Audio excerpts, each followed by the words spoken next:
fellow constitutionalists, and welcome to the Monday edition of the Dan Clement Show, a Christian political talk show. This is episode 794. I'm your host, Dan Clement, your constitutional warrior fighting for your right just to be an American. It is May 8th in the year of our Lord 2017. Remember, we are a hyphen-free, PC-free zone. God is still in control, and he does love you. And I'm broadcasting live from the Hemlock Studios here in the beautiful central Susquehanna Valley in the great Keystone State. If you want to call me, I'm opening the phone lines up today, 657-383-1398, 657-383-1398. And just remember, I got my finger on the trigger to shut down any type of nonsense that comes across. Not lately, but the last phone calls I took was from a troll that they just wanted to interrupt the show for no other reason. I don't understand why people want to waste their time. Don't they have better things to be doing? Of course, that might be a rhetorical question depending on where these folks are living, like in their parents' basement or something, so they don't have to go to work. They don't have to do anything else but take their time out of their day to try to interrupt quality programming like this. So I got some things done to the show notes page over the weekend. So if you want to go over to the danclementshow.com and check that out, I have the new pages added to the show notes page, which would be the Patreon page and the Article 5 Convention of the States page, where we'll be updating news on that. Plus, you can also, on that page, you can actually go over to the Convention of the States website at, every picture on there has a link. There's a link up in the little short write-up that I have on there. And also there's a note there from Mark Levin, not that he's promoting me, but he's promoting the Convention of the States, and I thought that was appropriate for me to do so. And so every picture on there has a link that will take you over to the Convention of the States project, the Article 5 Convention of the States project. So I have that up there. I also have my Patreon page up and running. And basically all it is support us on Patreon. And you just hover over the picture and the link will take you to our Patreon page. Today's episode is being brought to you by Now this is not a paid advertisement from Rocky Mountain High Brands. It's not. I've made the Rocky Mountain High brand drinks the official drink of the Dan Clement Show. I'm not paid for this, other than for full disclosure, I do own stock in the company. But it is good drinks, and if you can't see this on Blog Talk Radio, obviously, but you can actually see this on the YouTube chat, where you can actually go over and check out Rocky Mountain High brands. I keep forgetting to do this. I'll put a link in the show notes page. I'll put that link in the show notes page. And I'm also going to start up another page on the danclementshow.com, making this the official drink of the Dan Clement Show. So very good drinks. Three of these, or actually two of these are energy drinks, and three of them are just plain. One's lemonade, one's put the lime and the coconut in the drink. It's a lime and coconut drink. It's very good. It's actually low sugars for guys like me that are diabetic. Although all the drinks have natural sugar in them. It's not the high fructose corn syrup. It's not a lot. It's not like regular soda. So even diabetics can tolerate that as long as they don't drink a lot of it. And also the black tea with a little bit of lemon in it. Great tea. Great iced tea, folks, there. So if you're on YouTube and you see that, that is the official drink. The Rocky Mountain High brand drink is the official drink of the Dan Clement Show. So we got all that out of the way.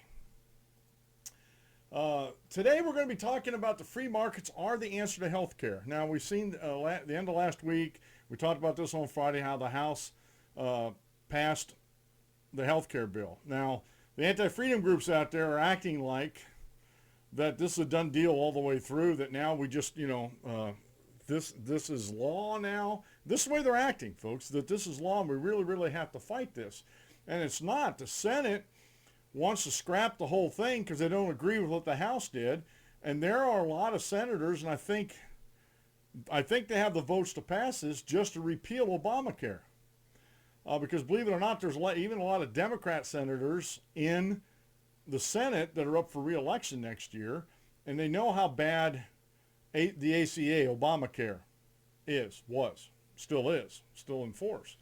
But every day it brings more and more bad news about Obamacare. Now, what the Republicans have tried to do, and I think they're being politically ignorant in trying to do so, is to replace the ACA and not allowing the state health care laws that are still in the books, still in force, which begs a question about the supremacy clause in the Constitution.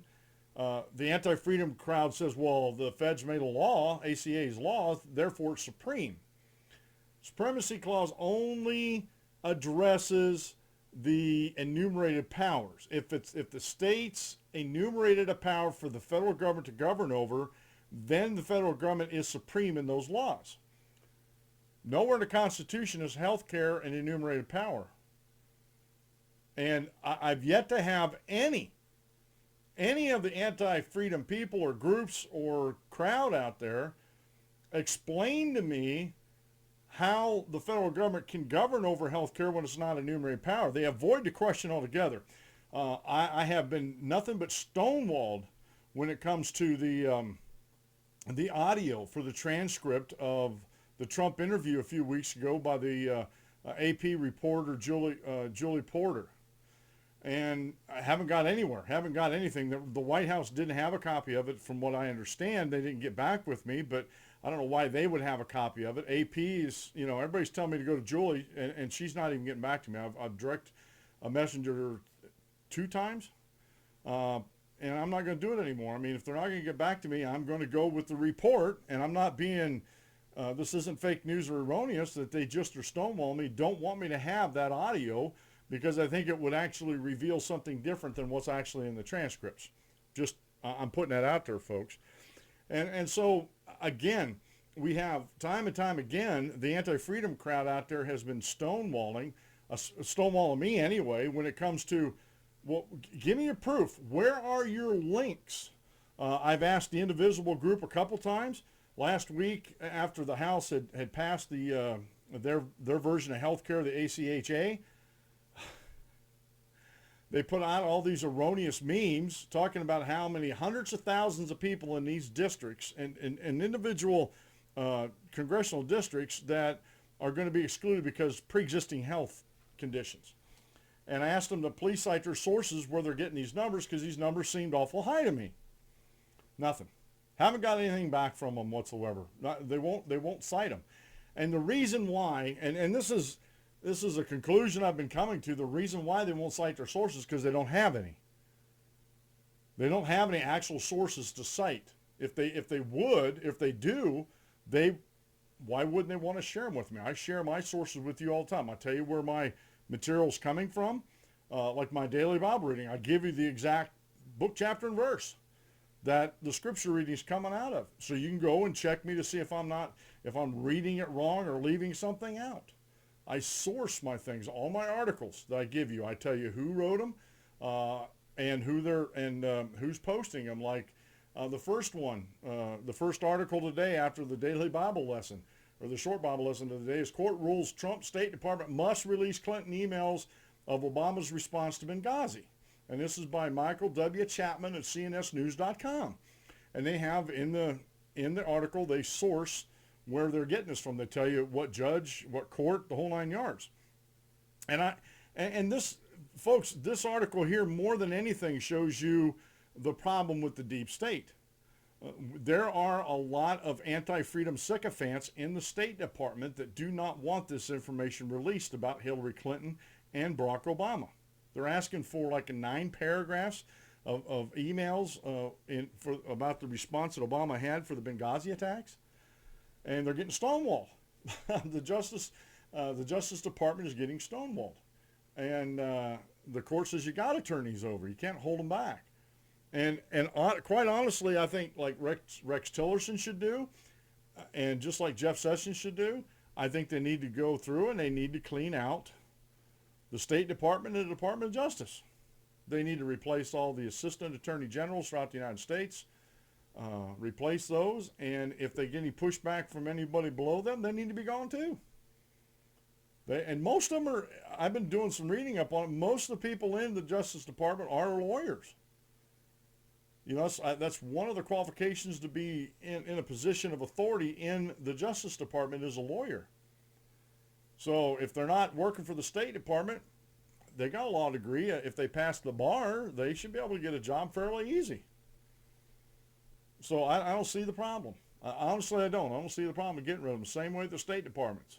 They're you know, which I don't know if they're lawyers or not, but again, they're supposedly diplomats or have, you know, some type of experience. I'm sure they get a job at a think tank somewhere, or I don't know what their jobs would translate over to other than maybe corporate America, where they liaison with other companies and other countries and stuff like that they could work like that. Okay. But quite honestly, I think for too long, we had 8 years of President Barack Obama behind the scenes doing all sorts of unconstitutional things. And, you know, we have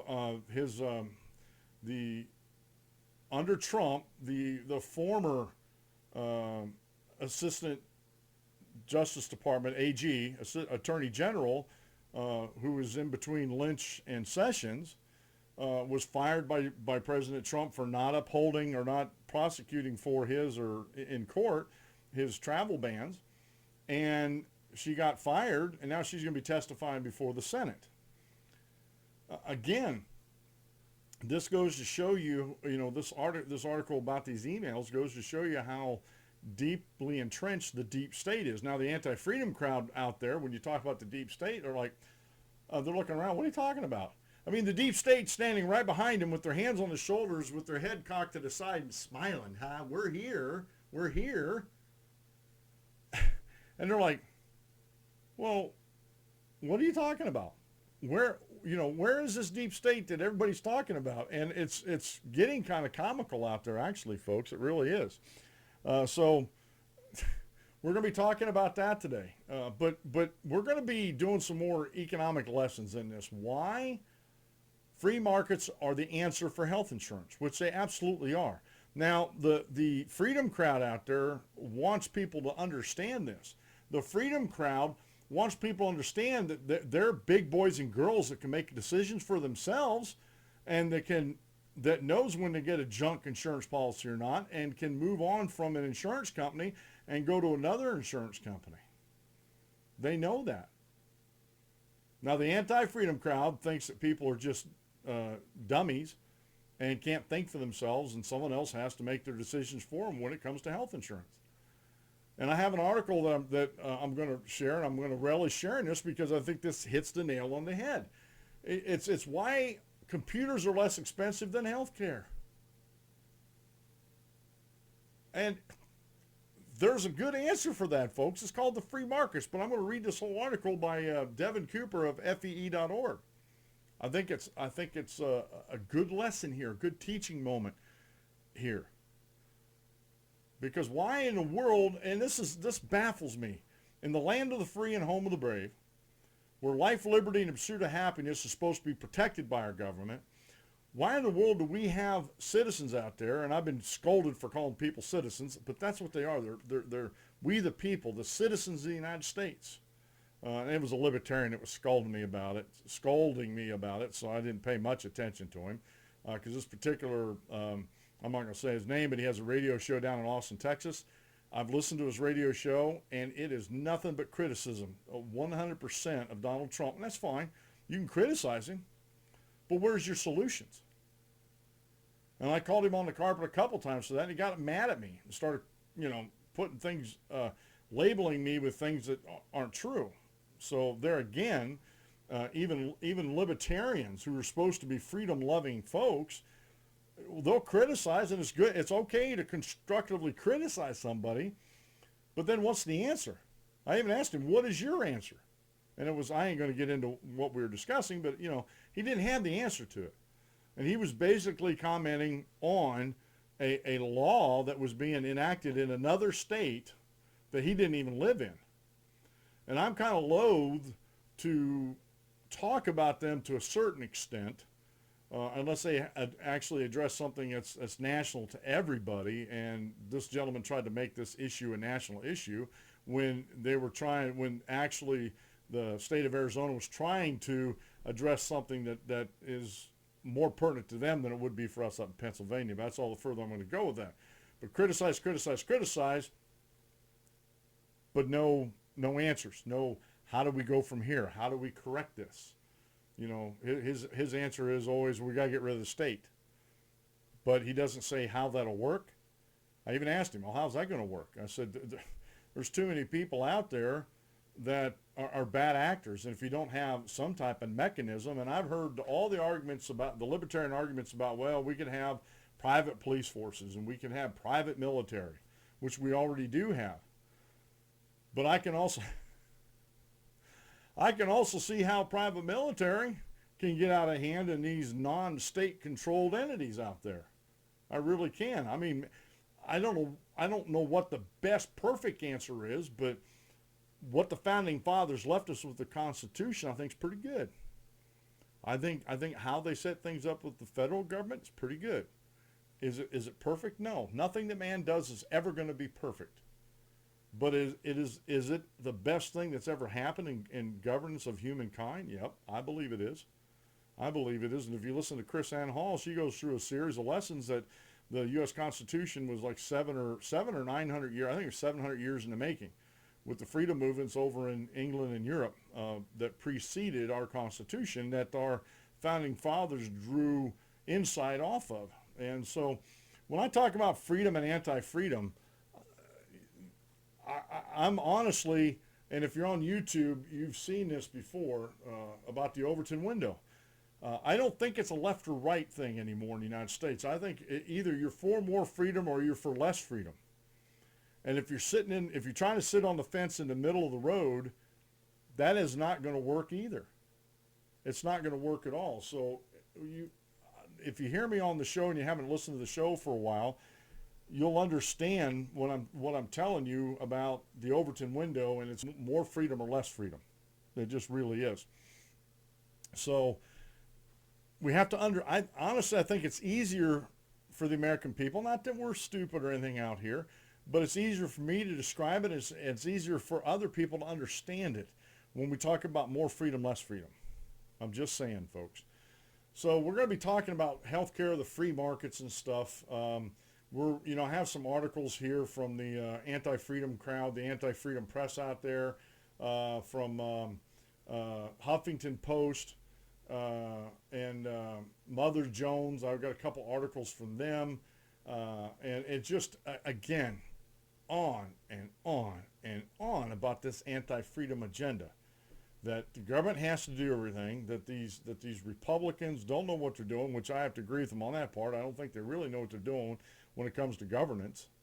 I think they'd had a better chance if they'd have just repealed Obamacare and sent that bill up to the Senate. I think that had already been on President Trump's desk to sign to repeal the ACA, and then work on laws, not a replacement bill, but work on laws through the one would actually go through, and they could claim they're using the Commerce Clause, which I think they'd be constitutional in doing, the portability law. Well, with the health insurance, meaning I could buy health insurance across state lines and the state couldn't stop me from doing so. I think what the states have been doing, Pennsylvania before the ACA, before Obamacare was doing this, we only had like 5 health insurance companies able to sell insurance in the state of Pennsylvania or the Commonwealth of Pennsylvania, because they have a state board that you had to be approved by them to be able to sell insurance in the state of Pennsylvania or the Commonwealth of Pennsylvania. And I'm like, but who are these guys to limit my selections? And therefore, I believe that was a violation of the Commerce Clause. I think I have constitutional legal backing on that stand, that it is a violation of the Commerce Clause. So there's a lot of things they could have done differently, and if they actually could have gotten this through, I think, easier if they just repealed it outright to begin with, sunsetted it, saying at the end of this fiscal year, September 30th, it's done, and then in the meantime pass these other bills. The states, that would give the states time to reset up the laws that they have on the books regarding pre-existing conditions, which the ACA reverts back to the states for the pre-existing conditions. I did find that out over the weekend. I'm still doing more research on that stuff. So the states would actually be governed to pre-existing conditions. So this whole hoopla about pre-existing conditions and blaming the Republican House and Senate and everything on that is a bunch of garbage. All they're doing is reverting back to the states. Now, these people should go to the states if they're concerned about pre-existing condition and get it changed at a state level. So there's a lot of lies going on both sides, on the Republican and the Democrat side of the aisle when it comes to the Republican health care, Ryan Care. Because remember, Trump hasn't signed anything yet. He hasn't signed anything yet, so you can't put his name on it, which is another lie that the anti-freedom groups out there are doing. And like I said, I'm not defending Donald Trump. I'm just trying to make sure that through this commentary show here that everything's presented fairly. You know, that they're not dumping on Donald Trump needlessly. And you know, there's a Congressman Raul Labrador from Idaho who had a 3-hour town hall. He misspoke one sentence in that town hall that the anti-freedom groups globbed onto, and they're running with it. And if you go back, and I've been watching this town hall, and I found that section, they were talking about health insurance, and he talked about no one died because of lack of health care in this country, and he meant to say health insurance because that's what they were talking about. He just had a slip of the tongue. And they just totally went berserk, and it's been all over the anti-freedom news cycle. I haven't seen it on the freedom news cycles out there, but the anti-freedom news cycles has been all over that. So I got a link to the YouTube video for that that you can actually go watch. About 3 hours. I haven't watched it all, but I've been going through it. And then we have we have another article about where was Elizabeth Warren and other progressives during the Trump 2.0's House fight. And this is by Jeremy Stahl over at Slate.com. It's a good question. It's kind of funny when anti-freedom news groups like this ask that question of one of the most anti-freedom senators in the Senate, Elizabeth Warren, and other progressives. You know, the other anti-freedom folks out there. It's kind of funny when they're actually, these anti-freedom news groups are actually reading that. Okay, today's daily Bible reading comes from 1 Samuel chapter 16, verses 7 through 12. There's your reference, folks, and it's also from the New King James Version, which I highly recommend. I'm actually, real quick, I'm actually following a series by a Baptist preacher on Facebook, and he's going through the different translations. I'm waiting to see when he gets to the New American Standard and when he gets to the New King James Version, what his opinions are of those. Right now he's dealing with the English Standard Version and the not inspired version, or what we fondly call the New International Version. I just got a kid about that. Okay, 1 Samuel chapter 16, verses 7 through 12. This is where Samuel, it was charged with God to pick a king to be the successor of Saul, the king of Israel at that time. But the Lord said to Samuel, do not look at his appearance or at his physical stature, because I have refused him. He's talking about Saul, because that was one of the things they chose him, because of his physical stature and the way he looked. For the Lord does not see as man sees. For man looks at the outward appearance, but the Lord looks at the heart. So Jesse called Abinadab and made him pass before Samuel, and he said, neither has the Lord chosen this one. Then Jesse made Shammah pass by, and he said, neither has the Lord chosen this one. Thus Jesse made 7 of his sons pass before Samuel, and Samuel said to Jesse, the Lord has not chosen these. And Samuel said to Jesse, are all the young men here? Then he said, there remains yet the youngest, and there he is keeping the sheep. And Samuel said to Jesse, send and bring him, for we will not sit down till he comes here. Now I'm stopping reading there, they were at a sacrifice, they're going to have a feast there and everything. And they weren't going to sit down and eat until they got this business settled. So he sent and brought him in. Now he was ruddy, with bright eyes and a good looking. And the Lord said, arise, anoint him, for this is the one. So God was looking at David's heart and the inner man instead of the outward appearance of that. And this is one of those passages in Scripture that makes a lot of people scratch their head, because of we look at the outside appearance. You know, like the anti-crowd looks at the outside appearance of Donald Trump. You know, they focus in on his hair and his skin color and all sorts of things like that. And, you know, very superficial things instead of looking at his actual heart and trying to discern what type of man he is on the inside. The quote meal today comes from Vernon Law. Experience is the worst teacher. It gives the test before presenting the lesson. And there's been a lot of times in my life that I wasn't given these lessons, and I tried to gain the experience without the lessons, and it's a harsh teacher. Experience really is.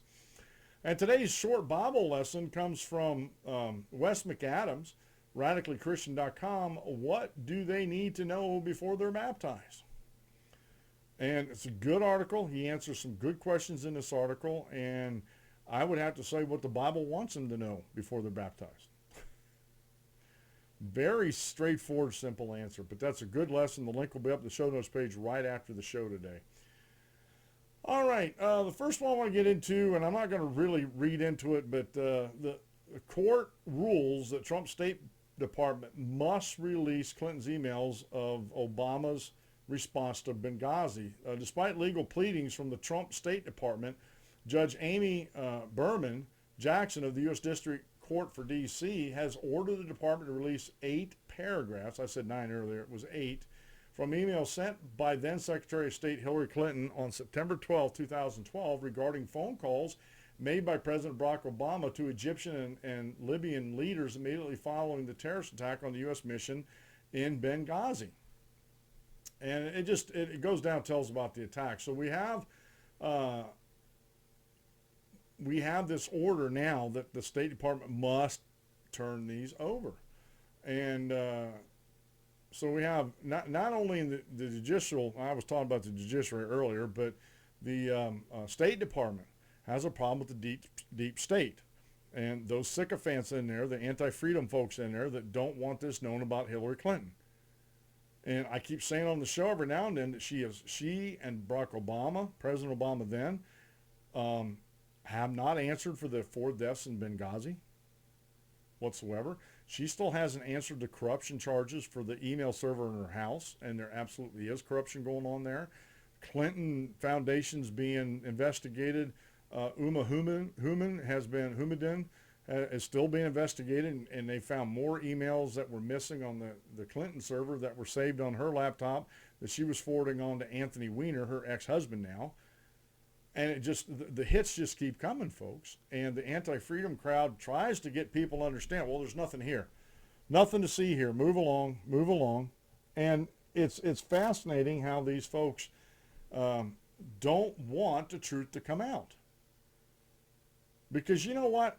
And this is my honest opinion, once the truth comes out, there's going to be no more talk of Hillary in 2020. They're still talking about Hillary in 2020. Once the truth comes out, I think the Clinton brand is going to be damaged beyond repair. Once the truth comes out, and I was watching some things, or actually in, I don't know if it was Slate or Salon or Mother Jones, one of those, Huffington Post, they're talking about how they're grooming Chelsea for the presidency. Are you kidding me? Are you kidding me? What qualifications would she have? They talk about Donald Trump. At least he's a, you can't call him a true businessman because he earned his money the old-fashioned way, inherited it. Now, he's had to do some things to keep that money and to keep the possessions and keep his business going and stuff like that. You got to give him kudos for that. But what has Chelsea done? There's folks out there writing articles about how Michelle Obama would be a good president. Are you kidding me? Are you kidding me? And honestly, folks, I think once these investigations are finished and the truth does come out, it's gonna hurt the Obama brand. It's gonna hurt the Clinton brand, and I hope it does such great damage to it that we'll never hear dumb articles about Chelsea or Michelle Obama running for president. Honestly, folks, I couldn't even fathom. I can't even fathom the damage those two would do to the country. It's it's my worst nightmare. Ah! So, and Bruce, please pick yourself up off the floor. I know this was difficult to hear.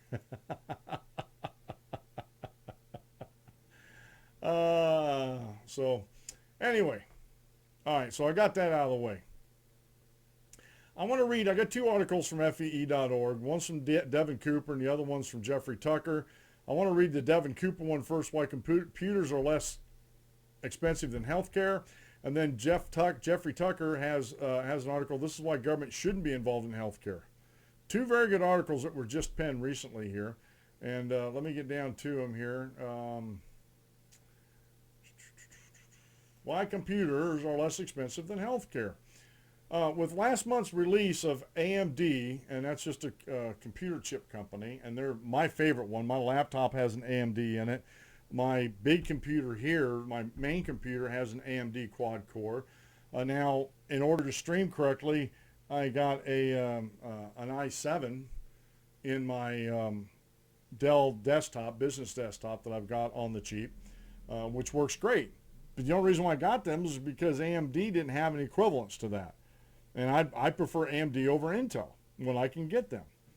Okay, and this will feed into the article. After almost 5 years of the outdated FX line of processors and Intel's dominance, AMD Ryzen is an amazing achievement, more power for a cheaper price. But what does it represent? The tech market. There has always been a difference between the technology market ranging from TVs to computers to cell phones compared to industries such as health insurance and education, and it's not hard to see why. Tech enthusiasts and consumers have experienced higher quality products at less expensive costs. Computer parts have gotten faster while prices have either fallen or remained about the same. Only a few years ago, the price of solid state drives were over 70 cents per gigabyte. Now it is less than 35 cents per gigabyte. And just if you don't know, solid state drives are faster than the normal drives with disks in them. They're faster retrieving all the way around, just a better drive. There's less moving parts in it, in other words. If we look at the 4K televisions only a few years ago, they cost more than $2,000. But now you can go to Walmart and buy a 55-inch for only $350. An Apple iPhone 5 has 2.7 times the processing power of the 1985 Cray 2 supercomputer. Consumers and tech enthusiasts are excited about the competition and the market, and many understand that this is the only way to lower prices and allow more people to get their hands on better technology. The price of textbooks and college tuitions from 1996 to 2016 has tripled. Health insurance and higher education. The consumers of health insurance and higher education markets, and even those who are not consumers of these markets, have a completely different attitude towards markets and competitions. Unlike the tech industry, explosive growth and relentless price decreases, these markets have seen the complete opposite. According to the American Enterprise Institute, the price of textbooks and college tuitions from 1996 to 2016 has tripled, while the price of medical care has doubled. Many people seem to attribute the stagnating and or falling quality along with skyrocketing price increases to the free market, but this isn't true. And I'm going to stop the reading here, folks. This is something that is the tired old narrative of the anti-freedom crowd out there, that it's because the prices of healthcare and education is due to the free markets. And the problem is the free markets have not been allowed to run either one of these for many, many moons. And I keep going back to FDR in 1942 when he talked about fringe benefits and insurance not being taxable, or companies getting a tax deduction for that, or tax credit, whatever it is. 1942 to keep people in the workforce because all these young men were going overseas to fight wars. We haven't really had a free market in healthcare since 1942. In the higher education market, there are two major government interventions that cause higher prices. The first is government guaranteed student loans, which cause many lenders not to be worried if their borrower is not able to pay because the taxpayer will foot the bill. This means that almost anyone can borrow money to go to college. Occupational license requirements limit the supply of doctors and cause the consumer cost to rise. The other is the Federal Reserve's printing money and flooding the market with artificial credit, pushing down the interest rates and making all these loans cheaper than otherwise would have been. Both of these cause the demand for college degrees to skyrocket and the prices to increase. The law of supply and demand, no matter what you do, no matter how much you want to control the markets by the government, you still have to deal with some economic realities like the supply and demand curve, or whatever you want to call it. In the health insurance industry, the American Medical Association has a government-granted monopoly over granting licenses required to practice medicine, which limits the supply of doctors and increases the cost of care. The Food and Drug Administration also limits supply of medicine in the market by making the approval process very expensive and extremely long. Government programs such as Medicare, Medicaid funnel billions of dollars into healthcare industry, driving up the demand, therefore the price. But there is competition in these markets, and it's really starting to pick up some steam, folks. Discover Praxis is bringing competition by an apprenticeship model. Many education sites such as Khan Academy bring information at an infinitely reduced price. LASIK eye surgery and plastic surgery prices are falling, and the quality of the procedure is going up due to it not being covered by insurance. The Surgery Center of Oklahoma, and there's links to all these in this article, folks. I encourage you to go look at these. I've already done these in the past. Is one of the only surgery centers in the United States that lists its prices online. And since the facility does not accept insurance policies, surgeries are done at a much less expensive rate than a traditional doctor or hospital. Case in point, at national average for a hip replacement, I had to go look this up because my Facebook antagonist Kimberly Eaton brought it up in a Facebook post about her husband having to get a replacement due to some bone disease or something. Anyway, she posted this on Facebook, so I'm not speaking out of turn here. And so it's a pre-existing condition, so she's saying that ACHA won't cover it. Well, she has to go back to, and I told her you have to go back to the Commonwealth of Pennsylvania's laws on pre-existing conditions, and all they say is you have to be on a policy 12 months before the insurance company is supposed to cover it in the Commonwealth of Pennsylvania. And I haven't heard back from her on this, but I also gave her links to like the Surgery Center of Oklahoma, where the national average for a hip replacement, go look this up, is a little over $54,000 with health insurance. They only charge $19,000. They're like, the national average like 2.5 times more than the cash prices that they're charging out at the Surgery Center of Oklahoma. And just another side note here, folks, if people had medical savings accounts and they had them for years, they might be able to cover stuff like this. Or because they have a medical savings account, they're not wasting medical dollars on stupid stuff, like folks do now. They have insurance and they go to the emergency room for sniffles because they don't have a doctor. And that happens a lot on welfare. If they had an MSA and were told that keep as much money in it as you can because it's actually going to go towards your retirement also, they might make better choices. It's called incentives, folks. So anyway, the tech industry recognizes the free market's role in driving costs down. Free markets, not monopolies. There is a lot of excitement around the AMD launch of their newest processors, and it is progress in the leaping bounds made in this market in the last couple of decades, and it has been. I mean, the competition has caused this explosion in technology and cheaper, faster. This rig that I have set up here with a couple of them are used monitors, but I bought 2 new monitors and the computer and set everything up. This rig 10 years ago would probably cost $5,000-$6,000. And I set the whole things up for a couple $100. Everything, the microphone and everything in here on today's prices, I probably have about between $500 and $600 altogether. And everything to produce your show, get it over on YouTube, to be able to put it out live on Blog Talk Radio. I'm talking the router, everything you need to do this. 10 years ago, there's probably even 15 years ago, this would have been upwards of, or even nigh on impossible to do. But it would have been costly to do so. While the free markets have been allowed to bring competition to the tech industry, government intervention in the health insurance and higher education markets have brought monopolies and heavy distortions to the market that no longer reflect real consumer demand.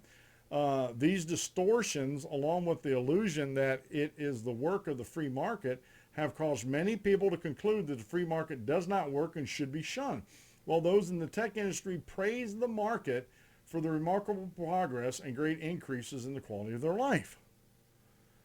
And what makes me laugh is people every day of the year, make economic decisions based on price and quality when it comes to technology.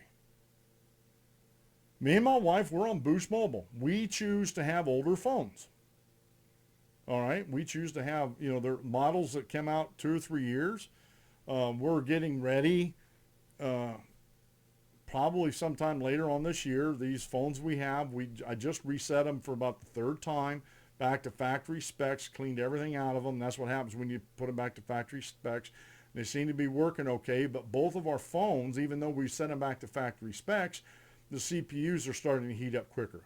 And we're putting them back to factory specs and not adding as much programs or apps in there as we used to have, you'd think would keep that down, but they're actually starting to wear out. So we have to make a decision of what we want to buy next.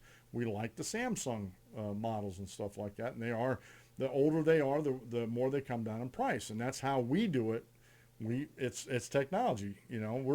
We don't have a contract like Verizon or AT&T where we're locked in for 2 years, and if we don't pay that, if something happens, get sick and can't afford it, we still have to pay out the contract. And 2, we're not tempted to every time they come around say, oh, you're eligible for upgrade.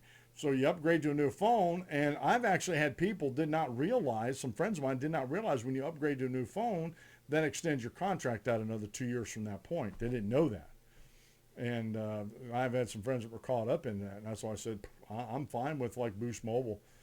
Get good service out of them, get good coverage out of them for everything I need it for. But it's still based on technology.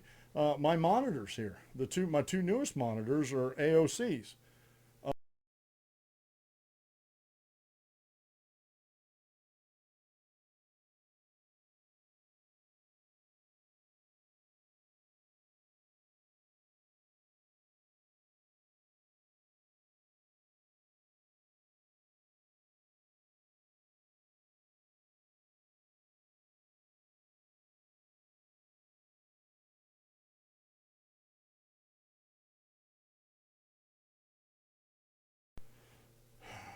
I'm going to try to get it restored here, folks. There it goes.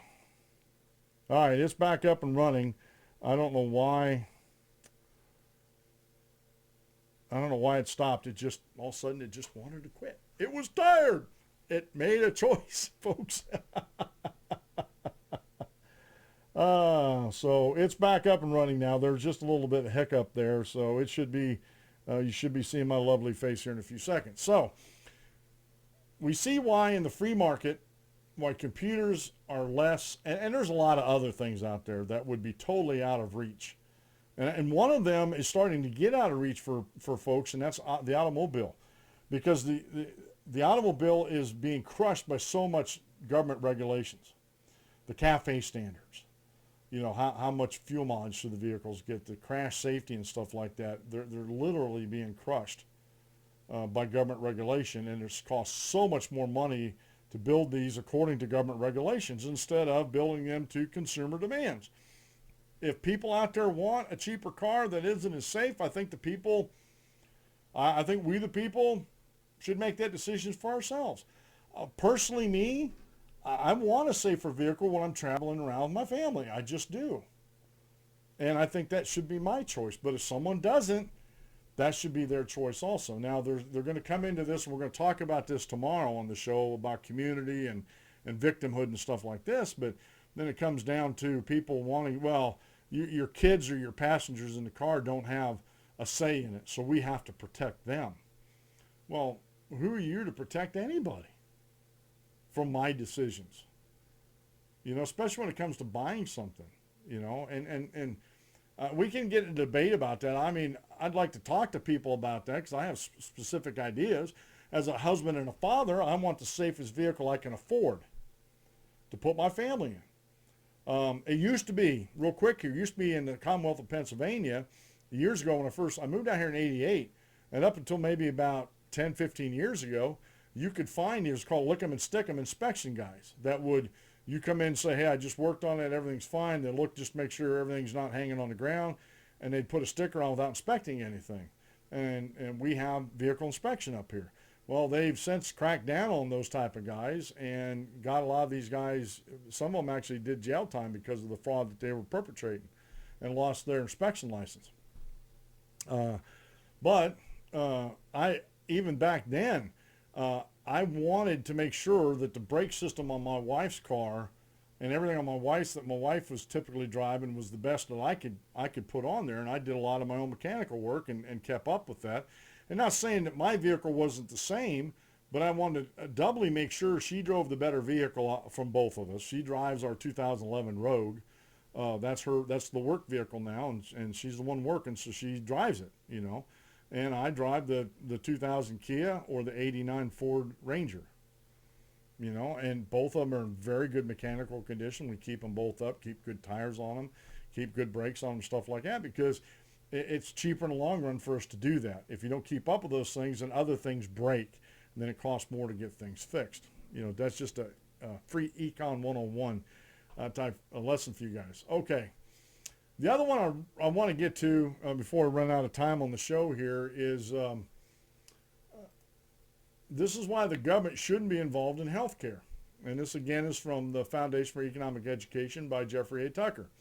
And I'm not going to read through the whole thing here, but I'm going to read a portion of it. The Republican-controlled House vote to repeal Obamacare, if that's what this was a stunning mess. Did they get it right? The answer is obviously no, and that's inevitable. Just imagine a bill that sets out to recognize any industry that is currently mostly market-driven, such as shirts, software, groceries, or furniture. Would any bill coming from Congress that pertains to the whole of any of these be wonderful? It's impossible.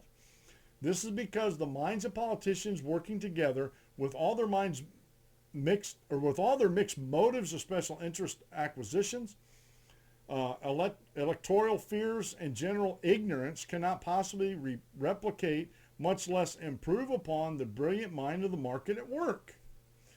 Sadly, any structural change in the industry is pushed through via legislation. Fortunately, we don't have to deal with such bills in most markets, but the healthcare industry is different. It's been heavily regulated for more than a century. Obamacare went in the wrong direction towards more rather than less government control. It actually disabled the mind of the market. The result has been soaring deductibles and premiums, insurers going belly up, and average citizens being forced to pay for insurance they can't afford to use. Change is necessary. Sadly, any structural change in the industry is pushed through via legislation. That is a tragedy. The challenge is to sort out real versus fake reform, and to do this amidst grandstanding, bombast, posturing, ideological panic, rhetorical bombast, and media mania. So Jeff it hit the nail on the head. We are never, ever going to reduce prices in healthcare insurance and healthcare as a whole, because they go together. Now, you don't want to conflate them, and that's what the anti-freedom crowd does. They continually conflate healthcare insurance with healthcare.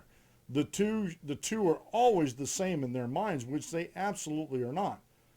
Because I can go out. Matter of fact, a friend of ours, she had a knee injury, and she's on a waiting list at the hospital to get her MRI so they can figure out what they want to do. And in the meantime, she's waiting, and she's in a lot of pain.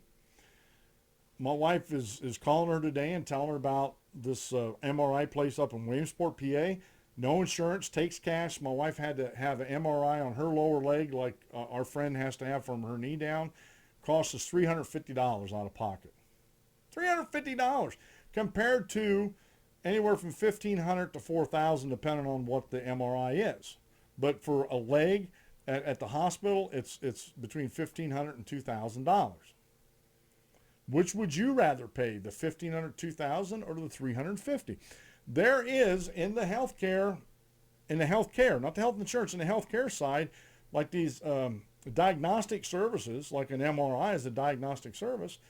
There are freelanced agencies like this that have an MRI. They're charging cash, and they are making money doing this. And people are like my wife. We got her diagnostic from the MRI quicker than if we would have waited around for the hospital, because it was going to be, we were weeks out. And for that, we were like almost a month out to get the MRI, because they're so busy at the local medical center that she was going to be going to, that when she called this place up in Williamsport, she was in, they gave her an appointment like 4 days later, and they had results the next day to give to her foot doctor that was going to fix her Achilles tendon. And so, again, free market to the rescue. And again, and this is what I keep saying a lot when it comes to the free market and government telling us what we should be thinking, how we should be buying and stuff like that. Government, politicians, and the anti-freedom crowd out there do not know my wants, my needs, or my desires. They don't know the risk level I'm willing to take. A lot of people would say me driving around a 1989 Ford Ranger is wasting fuel, and I'm putting other people at risk. And why do they say I'm putting other people at risk? Because my 1989 Ford Ranger is steel. Body panel steel. The frame is steel. That's like a mini tank running around out there. I feel safe in that. I wear a seatbelt all the time because my good buddy Jeff Gordon, if it's good for him in NASCAR, it's good for me out on the street. That's how I look at seatbelts. I don't think seatbelts should be mandated. I think people, including for kids, should decide for themselves. And I think that should be between them and the insurance companies, not government. This click it or ticket, I think, is an intrusion on my freedoms and my right to choose. And like I said, I just told you why I choose to wear seatbelts. Because my buddy Jeff Gordon thought it was important enough to wear them in NASCAR. Now, I know NASCAR mandates them, but if it's good enough for NASCAR, man, it's good enough for me on the street out here. It really is. But I'll make that decision if I want to do that or not. And I should. Same way with healthcare. With Jeffrey Tucker, and there's talking about there the miasma politics down there he has, and the states, you do it. Obamacare is so bad that some states have toyed with the actual nullifying the law. Taking this cue from such movements, the House bill encourages states to take some steps to do just that. Whether they come through or not is another matter. Still, the amendment brought some skeptics on board. The final bill permitted the states to opt out of essential benefits and community rating mandates, thus removing congressional culpability, but allowing a decisive number of votes to come out in favor of the bill. Whether states will actually use the waivers is another matter. So let the states do it. Let them nullify, and they should have done this a long time ago. They should have nullified Obamacare right after it was approved by Congress and signed by President Obama. But the Democrats are celebrating this whole dumb thing, which Democrats, I don't ever expect them to understand the free markets, because free markets has freedom in it, or part of freedom in it, and they don't think you and I are capable of making these decisions for ourselves. And I'm telling you right now, and I think Jeffrey Tucker hit the nail on the head here. If we would allow these people to come in and regulate my shirts to where my t-shirts cost $10 a piece or so, software, groceries. If we allowed the government to come in and do groceries or furniture, let's stick with groceries. Come in and tell the grocery stores, a lot of people don't know this, but companies and brands, or companies with certain brands, and some companies have brands all throughout the store. They pay a premium to have their products put on these shelves that are eye level, because those are the first ones you see going on the aisle. Now, some politician come along and say, well, that's not fair to these other lesser companies, so the grocery stores can't do that anymore. They've got to give everybody equal viewing. Now, in that case, now you may say, well, Dan, you're just being absurd here, but hear me out. If the government was going to be involved in grocery stores saying that companies and brands couldn't pay a premium to be at eye level, then the grocery stores would have to be 3 or 4 times the size they are, because then everything would have to be put up at eye level. There would be no lower shelf. There would be no high shelf. Everything would be at eye level. You understand what I'm saying? This would be an anti-freedom government mandate. I know it sounds ridiculous, but that's exactly what happens when the governments and politicians get involved. And this is why we have a health insurance situation we have. It's not a health care, it's a health insurance, which will translate into saving. We save on health insurance and bring competition in there, and then we also bring competition into medical care, like the Oklahoma Medical Facility that doesn't take insurance. There's doctors out there that are not taking insurance now. You pay them a monthly fee, and you get to see them a certain amount of times. You get so much in diagnostic services, and then you carry, through insurance companies, you can get what they call a catastrophic policy that only covers the big stuff. You take care of the little stuff, they'll take care of the big stuff, which makes the policies a lot cheaper, and they can sell them to you at a lesser cost. And this, folks, is the wave of the future. This is an end run around Obamacare. Okay, you're trying to mandate insurance for everybody. We just won't take insurance anymore. How do you like that? Now, in order for them to get around that, for the government to get around that and take away more of our freedoms and our freedom of choice, then they'd have to start mandating that doctors have to accept insurance. And once that once they start mandating that would actually be going closer to the single payer, which is a disaster when it comes to health insurance. Now, the anti-freedom crowd will disagree with you. And we're going to talk about this tomorrow. We're going to talk about community and the destruction of the family unit and community, and why I think this is important in these discussions about freedom and anti-freedom, and how the government is actually systematically, through these anti-freedom groups and crowds and politicians, have systematically destroyed the family unit, which destroys communities, which forces people to go outside their communities for any type of help. So we're going to talk about this tomorrow. We're going to talk about victimhood and Second Amendment, how actually carrying arms actually saves lives, citizens carrying and actually doing or practicing their right to keep and bear arms and carrying them with you actually saves lives, doesn't take away from lives, folks. It really doesn't. I see we're coming down to the end of the show here. Real quick here, I just want to make sure I covered everything. Huffington Post, Dave Jamieson of Huffington Post are saying Republicans are building an alternate reality around their health care bill. Folks, they both are. The Republicans and the Democrats. Neither one of them are living in the real world when it comes to that. They're just not. Progressive groups are basically printing money after the health care vote. Daily costs raised like $800,000, which isn't really a lot. Oh, we're printing money, man. We're out there. We're going to be able to bust up against these people. It's a great thing. It's a great thing. That's going to be on the show notes page. Trump care will make the opioid crisis worse. We're going to talk about this a little bit more tomorrow when we talk about family and community and my thoughts on this. So we're going to actually talk about that tomorrow. I'm going to put that over tomorrow's show notes page. Again, where was Elizabeth Warren? And then the videos for Congressman Labrador. So those things will be on the show tomorrow. So hopefully you'll tune in tomorrow and listen to the show. This has been the Dan Clements Show. I'm your host, Dan Clements, your constitutional war member. If you aim at nothing, you hit it every time. Have a great rest of the day, folks.